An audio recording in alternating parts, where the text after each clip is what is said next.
What's up, y'all? Today's a big day. Dreamsequence 1.4 has dropped. I've been working on this thing for about 100 years or so, at least a few months, somewhere between there. And I'm really excited to show you what's new. This video will be, I think it'll be directed at people who are existing Dreamsequence users. So it may not be the best entry point if you're new to the script, although, feel free to watch.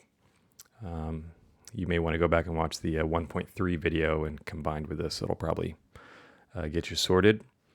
Stay tuned, and I'll have some more videos coming out in the future, I'm sure. So we're going to look at the new sequencer functions. We've gone to, from having just one sequencer with one pattern and one note at a time, to having three sequencers and 4 patterns each, and they can play polyphonically too. We'll look at chords. Is a new system for selecting different types of chords. It's very simple and easy to use, but we can also customize those, put your own chords in there.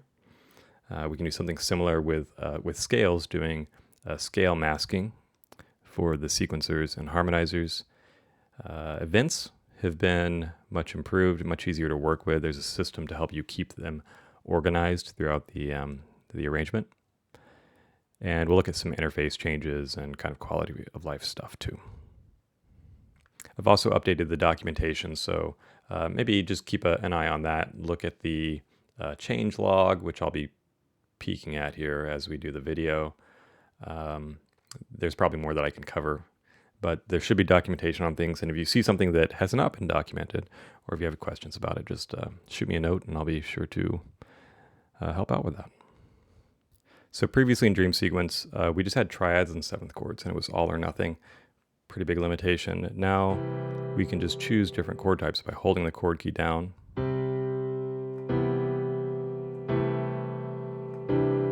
And spinning E3. If we want to use that chord for all steps, you can just hit the propagate button, K2 there. And it's the same. To do entirely custom chords, just hold the chord down and press K3 to enter the chord editor. And what we have are basically 2 octaves, a lower octave, higher octave, starting from the root of that chord degree. In this case, it's a C, and then extending for 12 semitones. It will highlight the tones that are within the scale. So that's the C, D, E, F, G, A, B here in C major. And you can just spin E3 to select those chords and see what results. These are the same ones you would normally get though. So usually when you come in here, it's because you are configuring your own chord, maybe doing something a little funky. It'll recognize the chord too, which is kind of neat. But not every chord will be recognized, of course, in which case it'll just show the root note of the chord with an asterisk there. So this is like a suspended with a 6. It doesn't know what to call that exactly. So that that can be previewed, by the way.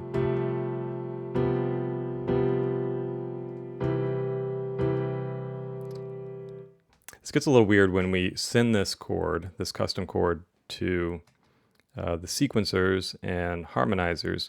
Something a little peculiar happens, and I want to show you these options here. So I'm just going to do a little arpeggio here for the sequencer. This is, by the way, I just did that real quick. If you press and hold this key down and tap the chord pattern, you will mute the chord. You can do the same thing here in sequencer. So I'm just going to work with the third sequencer here, and we'll cover all this layout in just a sec. Okay, so the default note transformation is triad, which means this will not pay any attention to the custom chord we just put in. We're just going to look at the root or look at the degree, and we'll just use the triad here. I'm just going to lock it to that first C add 9, and let's play this sequence and listen to a couple of these options here. So this is the triad, kind of traditional Dreamsequence sound. This is that 9th. Played raw. extended, and dense. Okay, so there's a diagram in the README docs. Maybe I'll pull that up and try to show it on screen here, actually. I forget which chord is being used there, but here's the problem with these custom chords. For triads, you have your first three notes, and then it wraps to the second octave. So that's C one octave higher, and then C one octave higher. When we have this extended chord, the first three notes and then that ninth, and then we have to go back to C, but the C that we used to play, which is one octave higher, now needs to be raised another octave. So there's a 2-octave difference between these. And it makes this kind of awkward jump. So, so that's what chord extended does, is it sort of smooths that jump.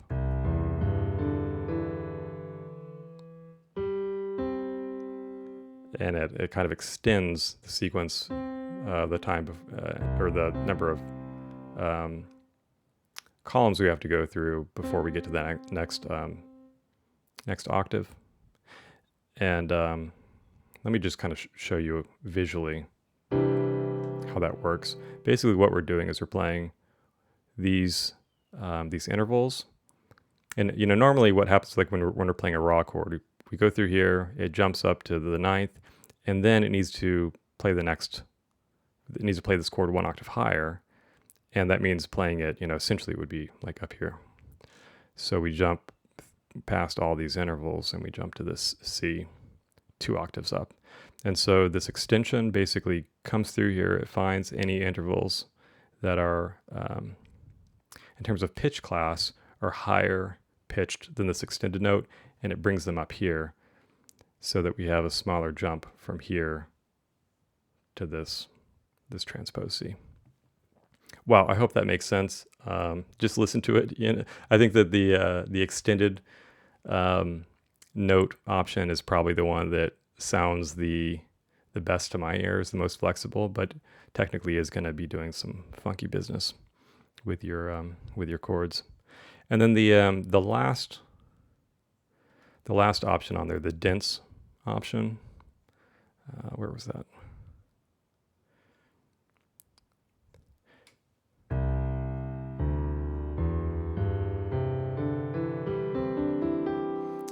Can also sound really nice, and what it's doing is it's changing that note right there, I believe. Let's go back to triad. So 1, 3, 5. If you go to dense, it will do 1, 2, 3, 5. In other words, what this one's doing is it's taking this interval up here and it's dropping it down an octave.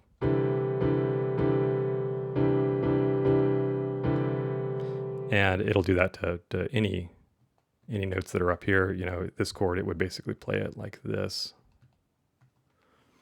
And this can actually, I really like how this sounds. It can be kind of mysterious and interesting. And in this way, you can have your chord played with like a more traditional voicing, and then you can have the arpeggio played a little bit differently, different sequence of notes.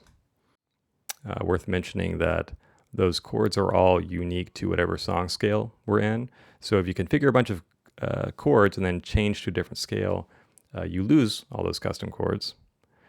So you can configure all new ones, and then when you switch back to that original scale, it will restore all those custom chords. They can also be copied and pasted from pattern to pattern. One little change that I had to make is when you do a transposition, it's no longer degree-based for chords. It's just an octave transposition. That way we can take this custom chord and we can preserve it when we move up an octave. That wouldn't work if we just shifted over 1 degree at a time. Another change in here, you can rotate the looped portion of a pattern with E2, or you can rotate the whole pattern with E1. Now let's look at scale masking or note masking. If you go through here and choose mask 1 through 8, we have 8 custom masks per scale. One of them has been set up for you just to kind of give you a little bit of a demonstration. Every scale has a pentatonic or tetratonic mask applied to it, and we'll hear that right now.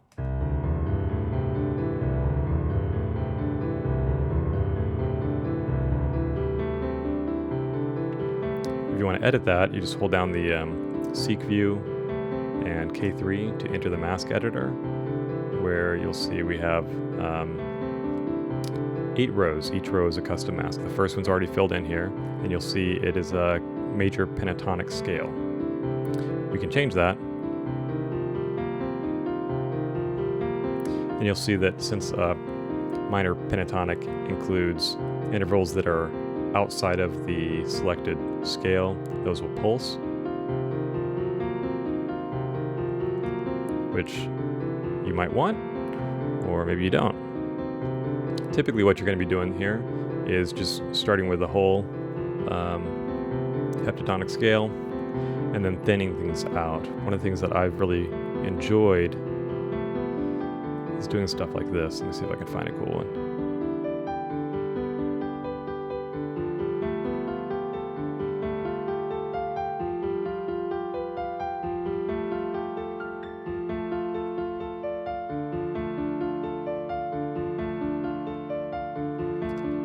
So that's our first custom. Let's do another one here. Let's move to a different sequencer.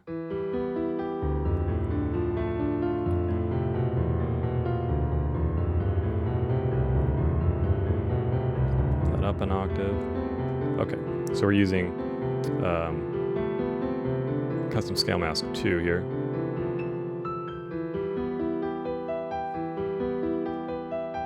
I did that right.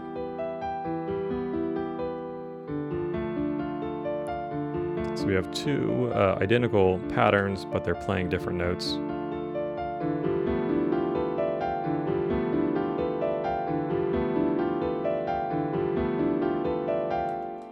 It's a little weird. I like doing these I think they call them diatonics.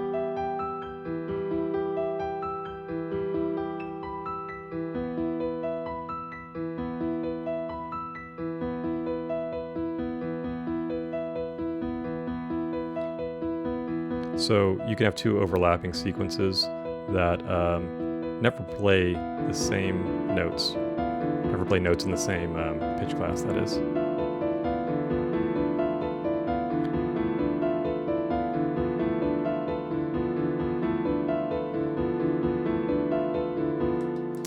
And that's pretty much it. You go through, create those 8 separate ones. We can switch between them using events and things like that, which is pretty interesting.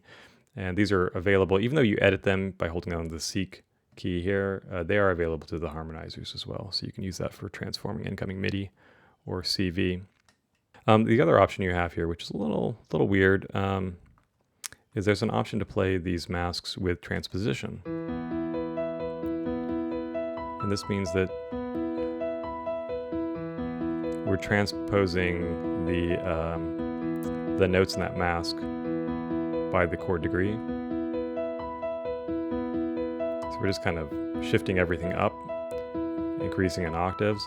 This can very quickly, like the fewer notes in your scale mask, it'll very quickly have very high pitched notes, so you might need to make some adjustments to the octave range. Let's see what that sounds.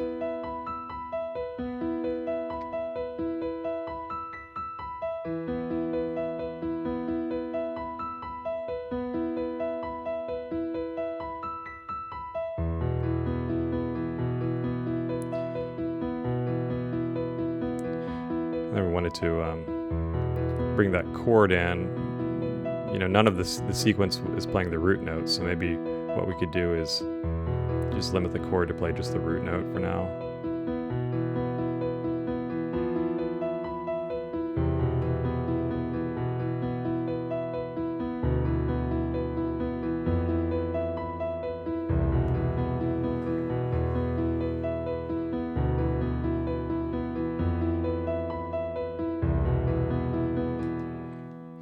That's kind of cool. There have been some changes to the way the kind of chord voicing stuff works, by the way. Now that we have, it's very common that you would have chords with varying numbers of notes in them. Let's turn off the sequencer and play with chords again for a second.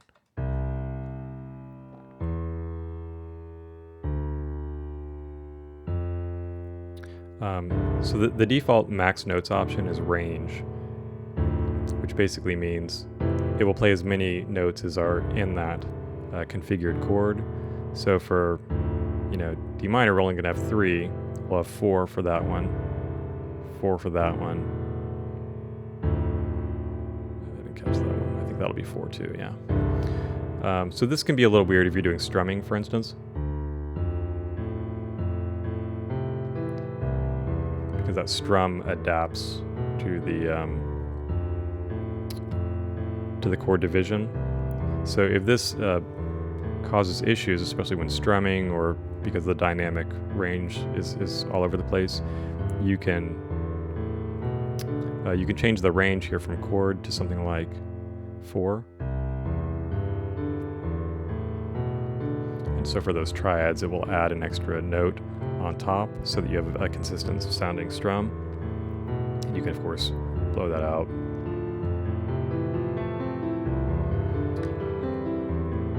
And if you need to limit that, you can dial back the max notes.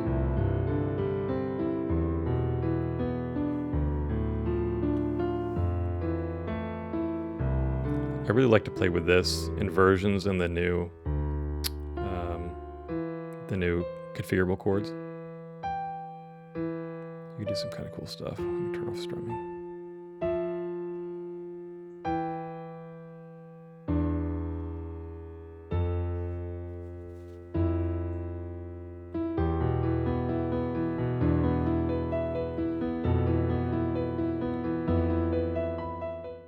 Next thing we should probably look at is the polyphony options, note pools for sequencing. So I'm going to change, I'm going to do percussion for this. I think that might make it a little easier to hear what's happening. This is a new thing, by the way. There's a new custom bundled NB voice so that we can just do channel directly from the script here.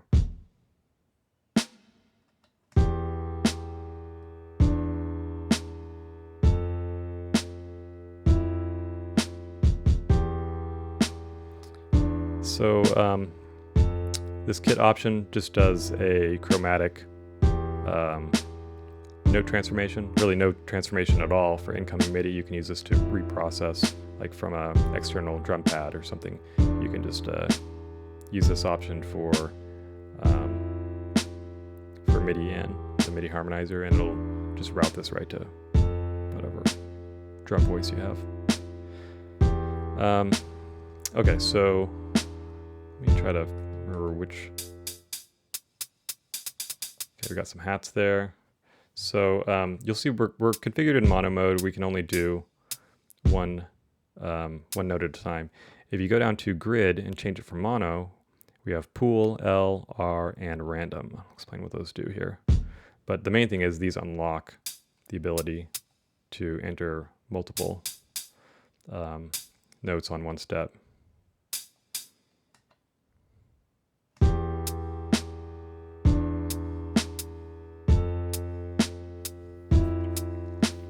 So even though I've added multiple notes here,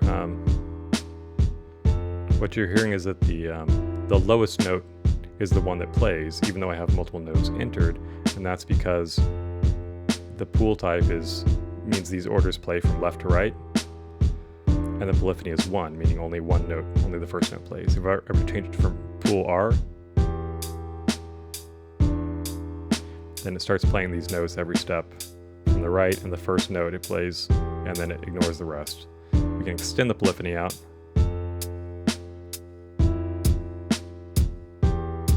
So now it's playing every note on every step. Something kind of fun you can do is you can limit that polyphony a bit and then do a random note from the pool. So on these steps, sometimes we get a kick, sometimes we get the hats, and it's one of two variations on the hats.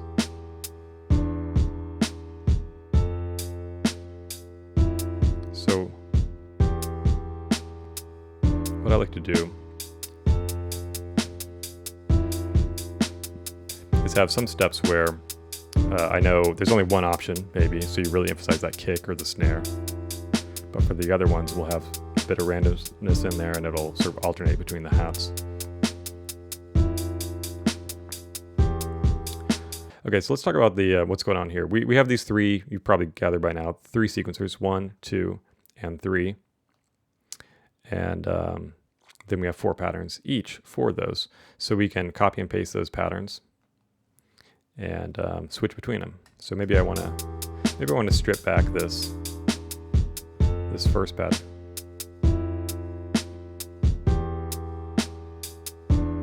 And then you can switch to a new one.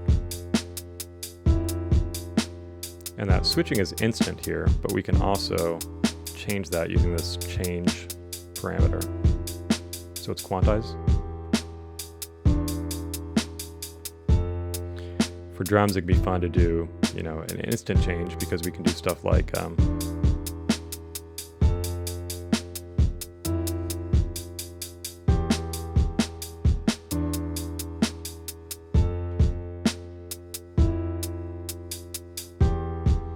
and just do little like break beats and stuff like that. Just do it manually. Of course, a lot about how that sounds will depend on your start and reset parameters, which I think have gotten a little bit more interesting too. I've added some new options to these I won't cover here. Just check out the documentation. There's a little bit more detail there about how those work, but they can be pretty fun. You can change these sequences on the fly by just pressing all 3. Make sure you do that very quickly, or else it will think you're trying to copy and paste, and you might, end up copying your drum pattern and pasting it where you don't want to have a drum pattern. Just be very quick. It's like a split-second type thing. By the way, you may have noticed as I'm going through and changing sequencers here, it changes the menus. Sequencer 1, 2, 3, and vice versa. If I change here the view on Norns, it'll change not just sequencers, but it'll jump to the chord view and the song arranger view. So that's a new feature that's enabled in preferences, but every once in a while that will get in your way. You can turn it off by holding K1, K3, and it will turn that syncing of views off. So now these are independent, and that way you can maybe work on a sequence while you're changing something else over here. So I love events. I'm always trying to get people to use them, but they've always been a little clunky. There's this new feature where we can configure event lanes. So this is sort of like how automation lanes in a digital audio workstation work, but a bit more flexible and not quite the same, since events are really targeted at a point in time, not a continuous modulation. So I've configured one event in here for changing the pattern of sequence 1, and you'll see when I select lane 1 here, this first column, it tells me it's sequence 1 pattern change. If I did a different event in lane 2, let's say I wanted to do how about a tempo change? I'll have it increase the tempo a little bit. I can save that. So as I start configuring these lanes, I'll just do something chord based here, I guess. You'll see these little glyphs start to fill in when a lane is configured. It will be dimly illuminated, and it will have this glyph in here with a little dot in the middle. That might change down the road, but for now it's a dot. And if I add a second type of event, let's say I add pattern length, you'll see this little flashing glyph, the hamburger, and that means this is a multi-event lane. So lanes 1 and 2 have only one type of event. Lane 3 contains multiple types of events, which can get kind of chaotic. I would recommend you don't do this unless you have good reason to, or maybe you just need to because you have a ton of events. In which case, this event that it lists here when you select that lane is the last edited or last saved event. I forget which. Now, the cool thing about this is, we're on segment 1 here. If we were farther down in our arrangement and edited another segment, we still pull up all that lane configuration stuff. So we can kind of recall that lane 1 is being used for pattern, tempo, and then multiple events. And these are all kind of linked and it tracks everything. So if I then added another type of event here, it would kind of switch this one back to, or would switch it to now being a multi-lane event, and that would be detected when we go back to the first segment. So it's basically a ranger-wide tracking of everything that you've put in a single column in order to help you try to keep that stuff organized. So in terms of user interface, things are mostly the same. I mean, you're going to notice a lot more animation and things like this pulse when we are on a looping arranger segment. Let it move forward here. All right, so that pulse means that it's going to loop. If we're in one-shot mode, it'll flash to let you know the arranger is going to stop in a moment. And these sort of will coordinate with some of the animation you'll see over here on this dashboard. So in general, if you see something pulsing, that means like, hey, there's a state change, just heads up, something's going to happen. Don't worry about it.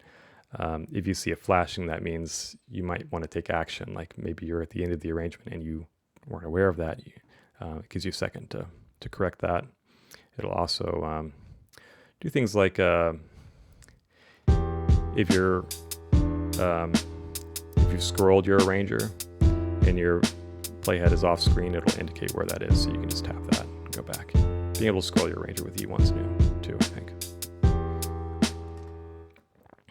Now, one of my favorite things on here is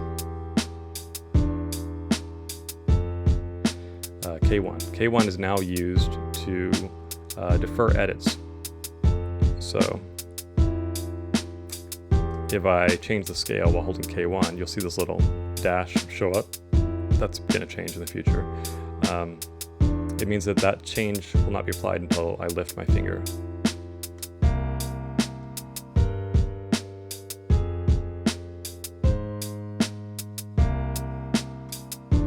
And the other cool thing is we can apply multiple changes at once, and we can actually do it across views.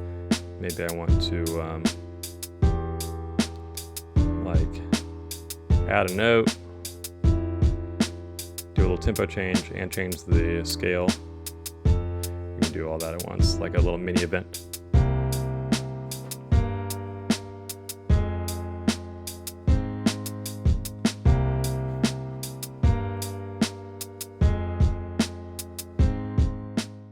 And you may have noticed some like pop-ups and things happening here at the bottom. It'll tell you more about state changes, which I think you'll hopefully find useful if you're like in the middle of your arranger and you manually force a pattern change. It'll notify you that the arranger's been turned off. Just little things that will hopefully help you understand what's happening. Including this dashboard here on the right. This is a modular dashboard. There's not a lot to configure right now, but I'll just kind of explain. We've got a metronome that highlights the beginning of the measure, and time elapsed. And we can change that to go into preferences here. We can change these dashboards, and so instead of being metro time elapsed, we can do the T- option, which is the time remaining in the arranger. And it'll count down. That's kind of the traditional thing that I've had in Dreamsequence. Down here, you have the arranger segment that we're on, whether we're looping or not. You have the current chord pattern and the progress within that. So if I extend it, you'll see that pattern extends. And then of course the chord. So you can you can change all these, disable them, rearrange them, do whatever you want. I think in the future I'll probably have more of these. I just wanted to get the basics covered. Some other preferences you might want to know about. You can save those custom masks, those 8 custom masks per scale, so that when you have a song, a new song that you're starting,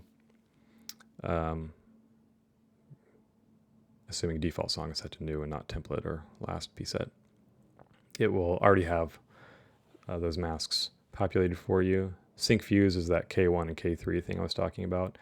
Notifications are those things that show up at the bottom of the screen. You can just change, you can turn them off. You can have momentary, where they only show up when you hold the keys and then release and it disappears. Or brief or extended, which means it will stay there for a little bit longer. So if those are annoying and you feel like you understand what they're trying to communicate, you can just turn them off. That's fine. Preview notes determines if pressing the grid keys will play the note or not. We have encoder sensitivity and acceleration settings. And I think that's all the new preference stuff. All right, y'all, I think that about does it for the update. Just be aware, of course, this will break compatibility with older presets, as is usually the case with my updates. Haven't figured out how to manage that yet. Let me know what you think, and go make some music.